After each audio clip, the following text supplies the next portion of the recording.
इस मौके लोगों के रोज़गार जा रहे हैं, कारोबार बंद पे ने, बाज़ार बंद पे ने, काम धंधे चल नहीं रहे, नौकरियां खुस रही ने, कईयां दियां तनख्वाहां कट्टियां जा रही ने, कई जिहड़े दिहाड़ीदार जां स्किल लेबर है उन्होंने फैक्ट्रियां तो बाहर तोड़ दिता गया।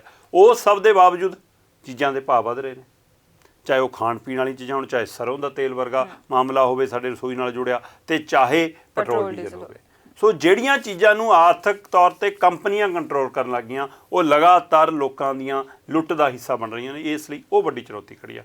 पर देश दीयां जनता की जेब चों पैसा निकल रहा, देश गरीब हुंदा जा रहा, देश का सरकारी खजाना खाली हुंदा जा रहा, पर अबानी अडानी वर्गियां दे घर भरते जा रहे। उन्होंने दौड़ लगी है कि आउंदे 2-4 दिनों कहते अबानी सब तो अमीर हो जाना, हुण अडानी ने अमीर हो जाना, कौन कितों वध कमा रहा। इन्हां दिनां च भी उन्हां दी कमाई च वाधा होया।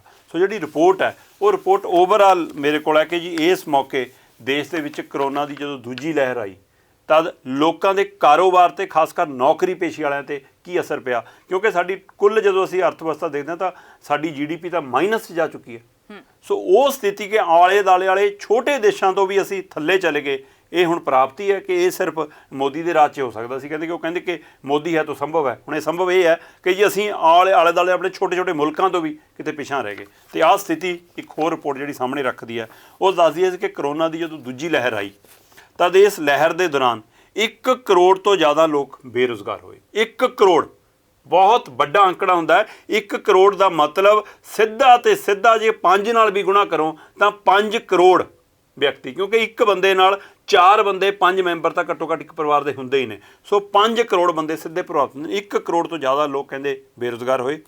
97% परिवारों की कमाई घटी। हुण 3% जिहड़े परिवार बचे ने वो किहड़े घराणे ने वो सब नूं समझ आउंदा है। सो 97% परिवारों की कहते कमाई घटी आ। चंगी नौकरी मिलण दे विच दुबारा 1 साल तो वध समा लग सकता है। जिहड़े लोकां कोल अपने स्किल वाली नौकरी सीगी, जिहड़े खिते दे माहर सी, जिहड़े किरत करन वाले सीगे, वो सारे व्यक्तियों की 1 साल लग सकता घट्टो घट्ट के। लो मैं रिपोर्ट पूरी सामने रख देना जी कि करोना की दूजी लहर के कारण देश दे विच 1 करोड़ तो ज़्यादा भारतीयों की नौकरी गई। 97% तो ज़्यादा परिवारों की कमाई घटी। प्राइवेट थिंक टैंक सेंटर ते फॉर मॉनिटरिंग इंडियन इकनॉमी दे CEO महेश व्यास ने यह जानकारी साझी की आ। उन्हों का आखना कि हुण देश की बेरोज़गारी दर 12% तक आ सकती आ। अप्रैल च बेरोज़गारी दर 8% सी। सो लगातार बेरोज़गारी दर वध रही आ, देश का विकास दर घट रही आ। पिछले साल देश व्यापी जो लॉकडाउन होया तो उस दे कारण मई दे विच बेरोज़गारी दर 23.5% तक पहुँच गई सी। पिछले बरे इत्थे तक गिरावट आ गई सी कि असीं 23.5% तक पहुँच गए सी। कई जिहड़े माहर ने उन्हां दी राय आ कि जिहड़ा करोना दा लहर आ जां करोना दा वायरस है उहदे कारण दूजी लहर दा हुण पीक है जिहड़ा वो लगभग जा रहा। पीक तो असीं उभर रहे हैं। हुण सूबे हौली हौली कहंदे आर्थिक तौर पर दोबारा पटड़ी ते आउण दी कोशिश करनगे, वो दोबारा पैरासिर होण वल वधणगे। पर ये इन्ना आसान नहीं, इहदे नाल एकदम असीं आर्थिक तौर पर मजबूत नहीं हो सकते। रोज़गार उत्ते करोना के साइड इफैक्ट ने कहंदे जिहड़े सीधे पए ने। जिन्हां लोकां दी नौकरी गई उन्हां नूं दोबारा बहुत मुश्किल होएगी कि रोज़गार उस लैवल का मिल जाए। पहले तो रोज़गार ही मिल जाए, यही बहुत वड्डी गल आ। फिर उस पद्धर का मिल जाए, वक्री गल आ। जिहड़े गैर संगठित ने, जिहड़े संगठित नहीं हैगे, जिहड़े चौंकां 'च खड़ के रोज़ दिहाड़ी भालदे सी, लेबर भालदे सी, फैक्ट्रियां जाके रोज़ाना के हिसाब नाल काम करदे सी, उन्हां नूं नौकरी जल्दी नहीं मिलेगी। उन्हां दी नौकरी जल्दी मिलण दे किते भी असार नहीं। पर जिहड़ी क्वालिटी जॉब आ, जिहड़े मतलब कि किसी स्किल दे माहर ने, उन्हां नूं भी अपने खिते नाल संबंधित रोज़गार छेती नहीं मिलना। हाँ, रोज़गार साल के अंदर अंदर मिलण दी आस है कि 1 साल दे विच लगभग उन्होंने कोई ना कोई रोज़गार मिल जाए। पर अपनी स्किल वाला, अपने पद्धर वाला है, अपनी उस जिस थां ते वो पहलां सीगे उस लैवल तक जाने वाला आसान नहीं गा कि 1 साल के अंदर अंदर मिल जाए। इस दे नाल ही बेरोज़गारी की समस्या थोड़ी बहुत सुलझेगी जरूर कहंदे, पर समस्या पूरी तरह 1 साल के अंदर भी खत्म होने वाली नहीं। इस दे नाल मार्केट दे विच जिहड़ी लेबर पार्टिसिपेशन रेट है वो घट के 40% तक आ सकता कहंदे। चलो एक होर हवाले नाल मैं तुहाडे नाल गल साझी करदा। ये कहंदे CIA ने अप्रैल दे विच 1,75,000 परिवारों के उत्ते एक देश पद्धर का सर्वे किया। पूरे देश दे विच नूं आधार बना के उन्होंने 2.25 लाख परिवारों के उत्ते एक सर्वे किया। इस सर्वे च पिछले 1 साल च कमाई नाल परेशान करने वाला जिहड़ा ट्रेंड सामने आया कि उहदा की असर पिया, वो आया जी कि सर्वे 'ਚ 3% परिवारों ने अपनी आय वधण की गल की। 55% ਪਰਿਵਾਰਾਂ ਨੇ ਕਿਹਾ ਕਿ ਉਹਨਾਂ ਦੀ ਆਰਥਿਕ ਬਿਲਕੁਲ ਮਰ ਗਈ ਆ, ਆਮਦਨ ਖਤਮ ਹੋ ਗਈ ਆ। 42% ਨੇ ਕਿਹਾ ਕਿ ਉਹਨਾਂ ਦੀ ਬਸ ਚੱਲ ਰਿਹਾ ਕੰਮਕਾਰ, ਉਹ ਸਥਿਰਤਾ ਨਾਲ ਉੱਥੇ ਖੜ੍ਹਨ ਦੀ ਕੋਸ਼ਿਸ਼ ਕਰ ਰਹੇ ਨੇ, ਪਰ ਸਾਰਾ ਕੁਝ ਹਿੱਲਿਆ ਹੋਇਆ। ਇਸ ਦੇ ਅਨੁਸਾਰ ਮਹਿੰਗਾਈ ਦੇ ਲਿਹਾਜ਼ ਨਾਲ ਜੇਕਰ ਇਹ ਅੰਕੜੇ ਨਾਪੇ ਜਾਣ ਤਾਂ 97% ਪਰਿਵਾਰਾਂ ਦੀ ਕਮਾਈ ਘਟੀ ਆ। ਇਹ ਸਰਵੇ ਦੇ ਹਵਾਲੇ ਨਾਲ ਇਹ ਵੱਡੀ ਰਿਪੋਰਟ ਆ, ਜਿਹਨੂੰ ਲੈ ਕੇ ਸਰਕਾਰ ਦੀ ਕਦੇ ਵੀ ਚਿੰਤਾ ਸਾਹਮਣੇ ਨਹੀਂ ਆਉਂਦੀ। 18% ਦੇ ਕਰੀਬ ਸ਼ਹਿਰੀ ਬੇਰੁਜ਼ਗਾਰੀ ਦਰ ਹੋ ਗਈ ਆ, ਸ਼ਹਿਰ ਦੀ ਬੇਰੁਜ਼ਗਾਰੀ ਦਰ। CIA ਨੇ ਤਾਜ਼ਾ ਡਾਟਾ ਦੇ ਮੁਤਾਬਕ 30 ਮਈ ਨੂੰ ਜਿਹੜਾ ਹਫ਼ਤਾ ਖਤਮ ਹੋਇਆ, ਉਹਦੇ ਅਨੁਸਾਰ ਸ਼ਹਿਰੀ ਖੇਤਰ 'ਚ ਬੇਰੁਜ਼ਗਾਰੀ ਦਰ ਆ ਜਿਹੜੀ ਉਹ 18% ਤੱਕ ਪਹੁੰਚ ਗਈ ਆ।